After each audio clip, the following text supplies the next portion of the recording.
Hey, it's Chris and Rich from the Foiling Mag, here to do a deep dive on the Appletree Skipper wingboard. This is the 65 litre. They come in a range of sizes from 45 all the way up to 75 litres. It's pitched as their intermediate to advanced wingboard, specifically focused on waves, but sort of suited for all advanced riding styles.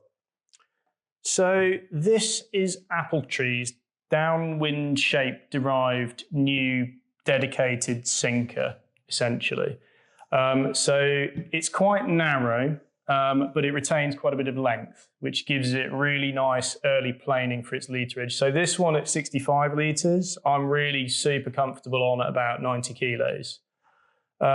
Construction-wise, it's that classic, well, now classic Appletree construction. So you've got a closed cell foam, it's vacuum infused, it's a super honest, easy to see carbon finish. You can see the laps there, there's no spray paint on it, it's a super honest, what you see is what you get, and it's extremely solid. The tracks are their own proprietary extra long tracks, so you can fit a whole host of foils on there. Shape-wise, it's got this beautiful kind of pebbly shape to it. So it genuinely does, you know, when you nosedive it, it bounces back out like a pebble. There's a little spine that runs up this nose section and very, very little concave here. So the nose doesn't suck to the water at all. And it runs down to this cheeky nipple. So flipping it over and looking at the deck shape, there's a little concave here where your front foot lives next to the inserts. Very neat and nice sort of practical feature is this sort of thumb indent here, which really helps you grip the front of the board, makes it super easy to board start in chop, which is super important for what could potentially be your first sinker. It has a nice little kick pad here, which lets you rest your toes on when you're board starting as well. And I think they've designed this little concave here to make sure that your feet sit exactly flat, aligned with the foil box.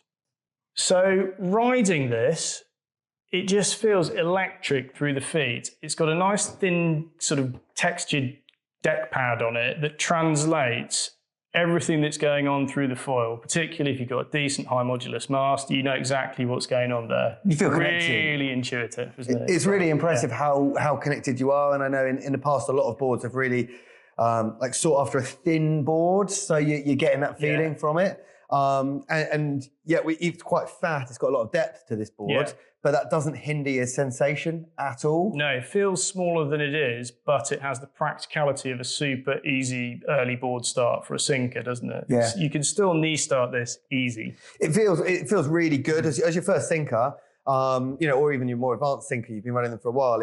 It feels bigger than it is.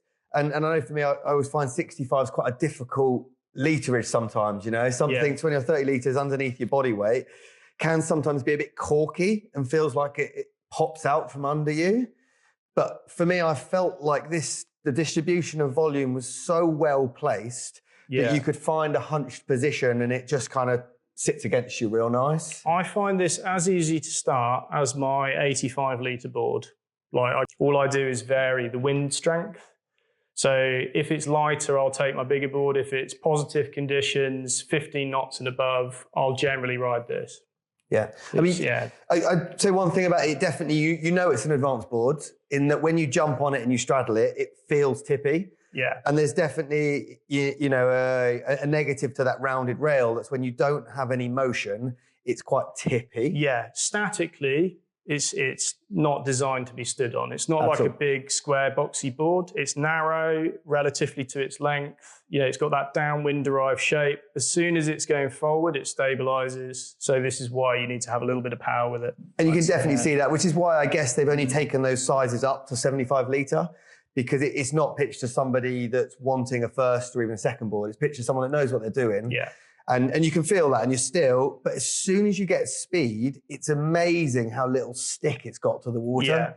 Yeah. It just wants to accelerate, right? And it bounce off. And I found even when you're taking off or you're touching down, or even if you're hitting the wave or you're hitting a bit of white water, it just sort of kisses it. Yeah. Yeah, it's great. It does skip back out, doesn't it? It bounces like a little pebble, out it comes again. It's great shape, particularly for winging, I think. I think so, yeah.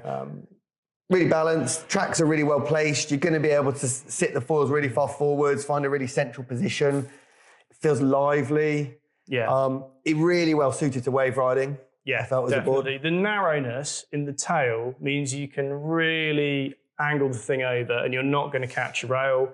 If you do catch a rail, because there's no aggressive beveling there, it just slides out of the water. It's a brilliant wave board. So here we've been looking at the Appletree Skipper wingboard. This is the 65 litre. For me, I've got nothing but good things to say about it. Really impressed. It's a really super evolved sinker shape. Love it. It's brilliant.